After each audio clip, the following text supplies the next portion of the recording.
Sickle cell anemia is one of the most common inherited diseases in the world.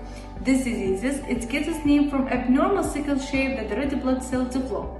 Because of this shape and other abnormalities, it can block the blood flow through the body and causes recurrent episodes of the pain or pain crisis. In this video, me and my colleagues will going to discuss briefly about the causes and the symptoms and the level of the prevalence and diagnosis and appropriate treatment and nursing intervention. Sickle cell disease has a high prevalence and social impact worldwide, with a high mortality rate within the first 3 years of life. Globally, there are around 300 million people who have sickle cell traits, 6,400,000 are living with sickle cell disease, and yearly over 300,000 children are born with sickle cell disease. A high prevalence has been reported in Sub-Saharan Africa, the Mediterranean, Middle East, Caucasians, Hispanics, and India. In a more recent survey conducted in the UAE by Al-Husseini, reported that the overall incidence among 22,200 screened neonates is 0.04%. So what is the major cause of sickle cell anemia? Sickle cell anemia is an inherited disease caused by an altered gene, meaning that the patient can be born with sickle cell anemia if inherit two altered genes, one from the mother and one from the father. Other persons, they can inherit only one altered gene, meaning that they can be healthy, or which we call it a carrier of the disease. Typical symptoms include an extreme pain, which we call it a sickle cell crisis. This is due to the blockage of the blood flow. So the patient can be presented with a swelling of the hands and the feet, which we call it a hand-foot syndrome. The patient also can be manifesting shortness of breath, fatigability, chest pain, and coldness of the extremities. This is secondary to the early destructions of the sickle cell, causing a lower amount of circulating RBCs.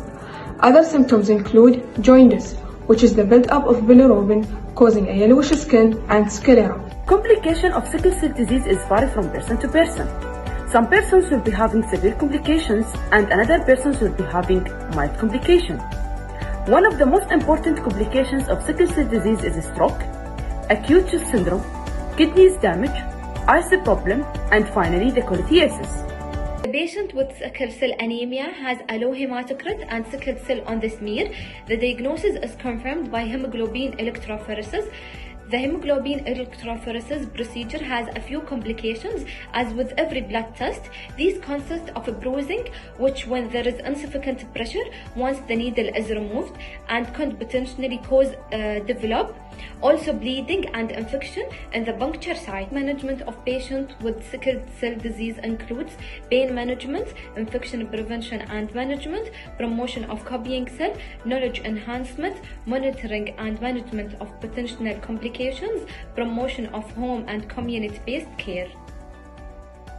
Treatment of sickle cell disease aims to avoid episodes of pain, relieve symptoms, and prevent complications, but not to cure from the disease itself.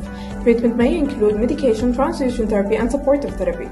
Currently, the only non-medicated treatment for sickle cell disease is PBSTD, peripheral blood stem cell transplant. However, it's not suitable for everyone, as it works best on younger patients, and also many may lack relatives who are close enough as a genetic match to serve as a donor. Pharmacological management with the patient with sickle cell anemia include hydroxyurea, which has been approved by the Food and Drug Administration. The drug action of the hydroxyurea is just to prevent the complication of the sickle cell diseases by increasing the concentration of the fetal hemoglobin and decrease the adhesion of the sickle cell to the endothelial tissue. However, there are some side effects of this medication, which causes chronic suppression of the leukocyte formation, so the nurse must monitor the signs for leukopenia.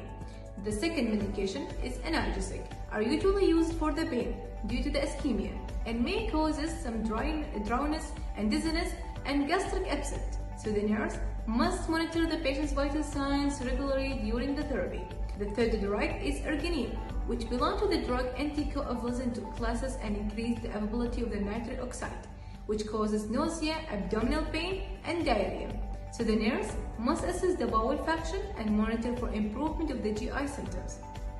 Health promotion and lifestyle.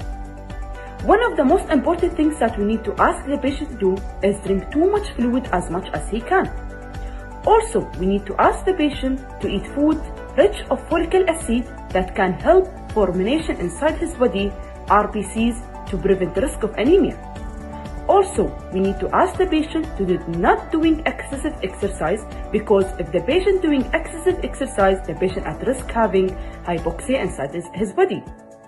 Also, we need to ask the patient to prevent the infection by washing his hand every day and every time.